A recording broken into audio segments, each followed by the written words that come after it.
আসসালামু আলাইকুম। YouTube channel হাসি মুখ খামার এর পক্ষ থেকে জানাই সবাইকে সুস্বাগতম। দেশে ও দেশের বাহিরে যে যেখান থেকেই আমার এই প্রতিবেদনটি উপভোগ করতেছেন সবার প্রতি রইল আমার এক বুক ভালোবাসা। প্রিয় সুধী, আমাদের মধ্যে অনেকেই কোয়েল পাখির বাচ্চার ব্রুডিং করতে ঝামেলা হয়। যা হোক, কোয়েল পাখির বাচ্চার ব্রুডিং সম্পর্কে বিস্তারিত আলোচনা হবে। আশা করি ভিডিওটি সবাই মনোযোগ সহকারে শ্রবণ করবেন।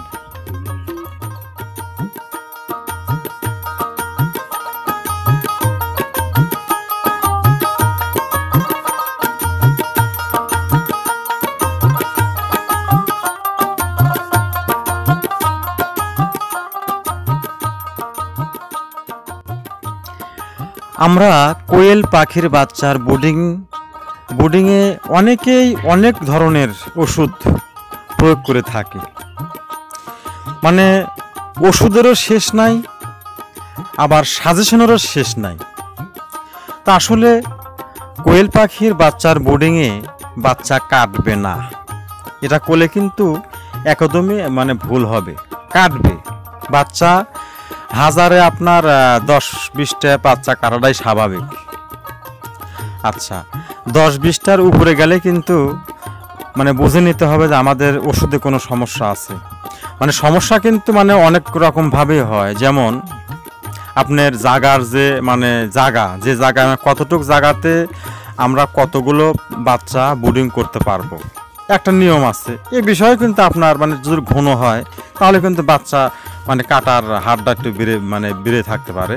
তো যা হোক, সর্বপ্রথমে আমাদের বুঝতে হবে যে কত স্কোয়ার ফিট জায়গাতে কতগুলো বাচ্চা ব্রুডিং করা যাবে।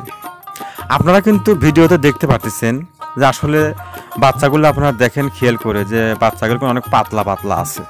তা আসলে বাচ্চা এমনভাবে আপনারা ব্রুডিংয়ে মাল ফেলাবেন যাতে আপনি নিজেই বুঝতে পারবেন যে আসলে বাচ্চা ঘন হয়েছে কিনা পাতলা হয়েছে। পাতলা হলে কিন্তু সমস্যা নাই, কিন্তু ঘন হলে কিন্তু সমস্যা। ওই দেখেন প্র্যাকটিক্যালি কিন্তু আপনারা পর্দাতে দেখতে পাচ্ছেন যে কতটুকু জায়গাতে কি পরিমাণ ব্রুডিংয়ে কি পরিমাণ আপনার বাচ্চা দিলে বাচ্চাগুলো সুস্থ থাকবে। তো যা হোক, সর্বপ্রথমে আমরা কিন্তু অনেকেই ওর স্যালাইন ব্যবহার করি, কেউ কেউ গ্লুকোজ ব্যবহার করি। তো বিভিন্ন জন বিভিন্ন রকম ওষুধপাতি ব্যবহার করে থাকে। তো আমি আজকে আপনাদের এই ভিডিওতে যেগুলো দেখাবো সেটা হচ্ছে প্র্যাকটিক্যালে আমি আপনাদের ব্রুডিংয়ের 5 দিনে কি কি ঔষধ প্রয়োগ করবেন সরাসরি আমি আপনাদেরকে পিক দেওয়ার চেষ্টা করবো। ইনশাল্লাহ সঙ্গেই থাকুন।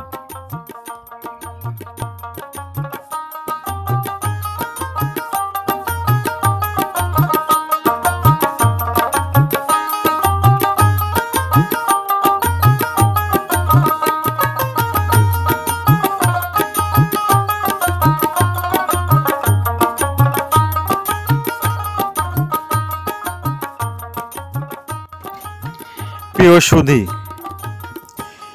আমার এখানে মোটামুটি 5000 বাচ্চার ব্রুডিং করছি।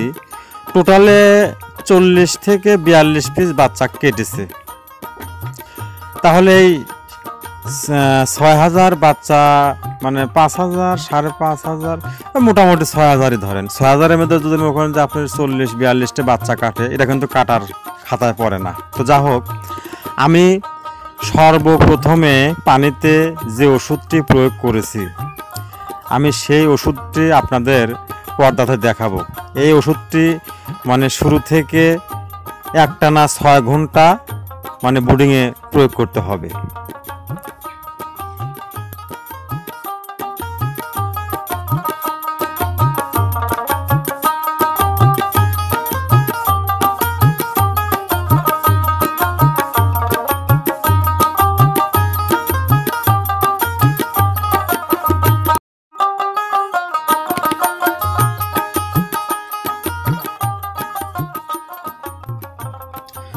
পরবর্তী 6 ঘন্টা ওই ওষুধটি রাখার পরে আমরা যে দ্বিতীয় নাম্বার দ্বিতীয় 6 ঘন্টা আমরা যে ওষুধটি প্রয়োগ করব সেটা হলো এই ওষুধটি দেখুন।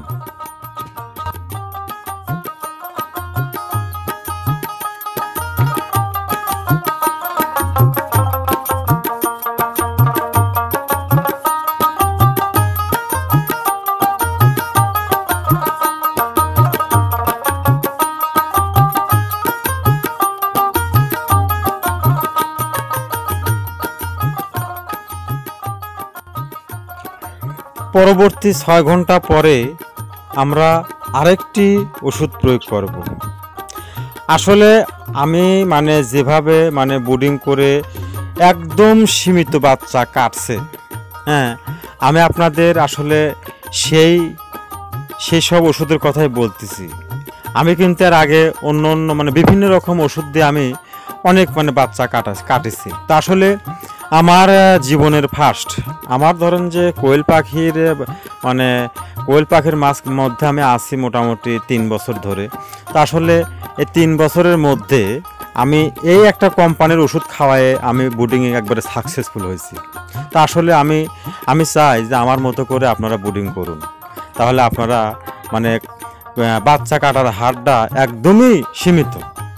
আচ্ছা, আমরা তাহলে পরবর্তী 6 ঘন্টাতে যে ওষুধটি প্রয়োগ করব সেটা দেখে আসি।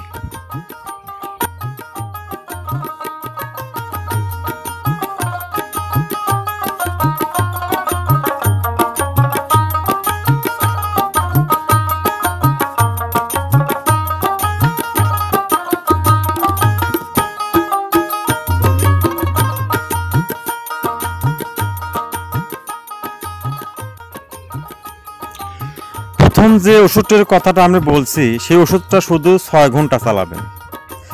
তার পরবর্তীতে যে 2টা ওষুধের কথা ছবি দেখানো হয়েছে, ওইটা আপনার ওই মোটামুটি 6 ঘন্টা পর পর, হ্যাঁ, একটা 6 ঘন্টা এটা, তারপর 6 ঘন্টা ওইটা, এরকম করতে করতে 5 দিন চলবে একটা না। 5 দিন চলার পরে আপনার ব্রিডিং কমপ্লিট, সঙ্গে সঙ্গে রানীক্ষেত ভ্যাকসিনটা মেরে দিবেন, ইনশাল্লাহ আপনার ব্রিডিংয়ে সাকসেসফুল হবেন। আর 5 দিন পর থেকে ভ্যাকসিন কমপ্লিট করার পরে একদিন সাদা পানির পরে একটা না 4 দিন আপনি চালান জিঙ্ক, ইনশাল্লাহ আপনি ব্রিডিংয়ে সাকসেসফুল হলেন। ধন্যবাদ সবাইকে। যদি তারপরেও আপনাদের কোনো সমস্যা মনে করেন, সরাসরি স্ক্রিনে দেখার নাম্বারটিতে যোগাযোগ করুন। ধন্যবাদ।